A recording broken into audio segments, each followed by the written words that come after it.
સુરત શહેરના પર્વત પાટિયા વિસ્તારમાં વધુ એક નર્સનો આપઘાત. ખંડેલવાલ હોસ્પિટલમાં છેલ્લા 3 મહિનાથી નોકરી કરતી મંજુલાબેન હોસ્પિટલના રહેઠાણે ગઈ રાત્રે અંદાજે 3 વાગ્યે આપઘાત કર્યો. 3 વર્ષ પહેલા લગ્ન થયેલા હતા મંજુલાબેનના, જ્યારે તેમના પતિ વડોદરામાં ખાનગી નોકરી કરે છે.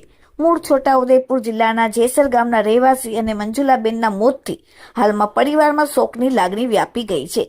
પોલીસે ઘટના સ્થળે આવીને આગળની તપાસ શરૂ કરી. Bureau report, daily India TV, Surat. તો 10માં છે કેવા ચોકમાં એ તો રાત્રે મારી પર ફોન આવ્યો હતો કે મંજુલાબેન બોલતી નથી એમ કરી. પછી અમે બાઇક લઈને આવ્યા. કઈ હોસ્પિટલમાં નોકરી કરતા હતા અને કેટલા વર્ષથી કરતા હતા? ખંડેલ હોસ્પિટલ એવું કંઈક નામ છે અને 3 મહિના જેવું થાય છે. મંજુલાબેનના લગ્ન થઈ ગયા હતા? હા, થઈ ગયા હતા. તેમના પરિવારમાં કોણ કોણ?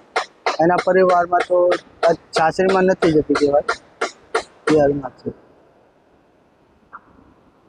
અને બીજું તમે શું કઈ તમને આશંકા છે તેના કારણે આપઘાત કર્યો? આશંકા નથી, ગળામાં ફાંસો ખાય કે એવું શક્ય હોય. પોલીસ પ્રશાસન પાસે કેવી માંગ છે તમારી? હા, પોલીસ પ્રશાસન પાસે કેવી માંગ છે તમારી? અમારી માંગ છે કે જે હોય સત્ય બહાર કાઢે. મંજુલાબેન સુરતમાં કેટલા વર્ષથી રહેતા હતા? આ 3 મહિના જ છે. અને હોસ્પિટલમાં કેટલા વર્ષથી નોકરી કરતા હતા? એ જ છે, 3-4. અહીંયા એકલા રહેતા હતા કે કોઈ સાથે રહેતા હતા? એકલા રહેતા હતા. એની બેનપણી એક બીજી હતી. ક્યાં રહેતા હતા? એ તો હોસ્પિટલની અંદર જ રહેતા હતા. મંજુલાબેન હોસ્પિટલમાં હા, રહેતા હતા? અંદર જ રહેતા હતા.